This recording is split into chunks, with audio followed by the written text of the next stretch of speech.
नमस्कार दोस्तों, आप सभी का स्वागत है। आज की कहानी आपको बताएगी कि एक ही वक्त पर पैदा हुए दो बच्चों का भाग्य अलग अलग कैसा होता है। यानी कि अगर एक ही वक्त पर दो इंसान पैदा होते हैं या दो भाई पैदा होते हैं तो एक भाई का आचरण कुछ अलग होता है, एक भाई को कुछ अलग ही दुनिया मिलती है। यही सवाल एक बार एक राजा के मन में आया और राजा ने भरी सभा में, जहां पर बड़े बड़े विद्वान बैठे हुए थे, उन सभी से एक ही प्रश्न किया कि आप मुझे बताइए कि एक ही समय पर पैदा होने वाले बच्चों का भाग्य अलग अलग कैसे होता है। उन्होंने बताया कि जिस वक्त मैं पैदा हुआ उस वक्त अनेकों बच्चे पैदा हुए थे, तो मेरे ही भाग्य में राजा बनना क्यों लिखा हुआ था। एक विद्वान बीच में से खड़े हुए और उन्होंने कहा कि इस बात का जवाब आपको यहाँ से कोसों दूर पहाड़ी पर एक साधु रहता है और वह आपको बता सकते हैं। वह महात्मा तपस्या करते हैं, वह बता सकते हैं।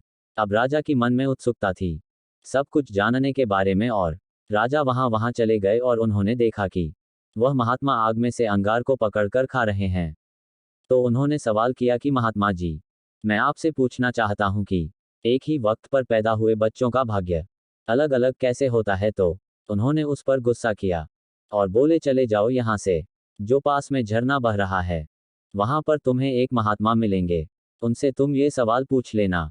अब वह राजा उन महात्मा के पास चला गया, तो वह महात्मा जो थे वह अपना ही मांस नोच के खा रहे थे, यानी कि अपना ही मांस निकाल कर खा रहे थे। राजा से ऐसे देखा नहीं गया, फिर भी राजा ने अपने आप को रोकते हुए ये सवाल पूछ डाला, तो वह महात्मा बहुत गुस्सा हुए कि इस तरीके का सवाल दोबारा मत पूछना, चले जाओ यहाँ से।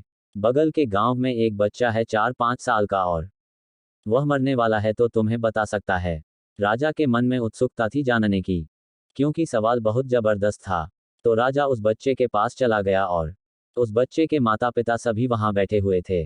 तो उस बच्चे से भी राजा ने यही सवाल किया कि तुम मुझे बता सकते हो कि एक ही वक्त पर पैदा हुए बच्चों का भाग्य अलग अलग कैसे होता है। तो बच्चा मुस्कुराया और बच्चे ने बोला कि मैं आपको बताता हूं कि पिछले जन्म में हम तीनों आपके भाई रहे हैं, जो महात्मा अंगार निकाल कर खा रहे थे, जो आपको दिखा अपना ही मांस खा रहे थे, और मैं, हम चारों पिछले जन्म में भाई थे।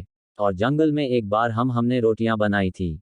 जब हम रोटियां खाने वाले थे तभी एक साधु आए थे और उन्होंने कुछ मांगा था कि उन्हें भी भूख लगी हुई थी। सबके पास एक एक रोटी थी। तो सबसे पहले उन्होंने अंगार वाले साधु से रोटी मांगी। तो साधु ने मना कर दिया कि अगर मैं तुम्हें रोटी दूंगा तो क्या मैं अंगार खाऊंगा। दूसरा उन्होंने मांस वाले साधु से कहा कि मुझे रोटी चाहिए बाबा, तो उन्होंने कहा कि अगर मैं तुम्हें रोटी दूंगा तो मैं क्या मांस खाऊंगा, और मैंने भी मना कर दिया कि मैं तुम्हें रोटी नहीं दे सकता। और चौथे तुम थे कि तुम्हारे पास एक रोटी थी और तुमने आधी रोटी उन महात्मा को दी और उन्होंने अपना पेट भरा, बाकी को श्राप मिला और तुम्हें आशीर्वाद मिला। मर्म की बात यह थी, आपके आज के जो अच्छे कर्म है उसका नतीजा आपको जरूर आगे के जन्मों में मिल सकता है। आज आप क्या करते हैं। तो दोस्तों, यही एक कारण था, वह राजा था। उसका जो प्रश्न था उसका जवाब मिल चुका था कि एक ही वक्त पर पैदा हुए बच्चों का भाग्य अलग अलग कैसे होता है। दोस्तों, कुल मिलाकर बात यही है कि आपका कर्म ये बताता है कि आप कितना आगे जाएंगे, आपको अगले जन्म में क्या मिलने वाला है। इसलिए अच्छे अच्छे कर्म करिए दोस्तों, लोगों की मदद करिए, हमेशा स्वार्थी मत रहिए।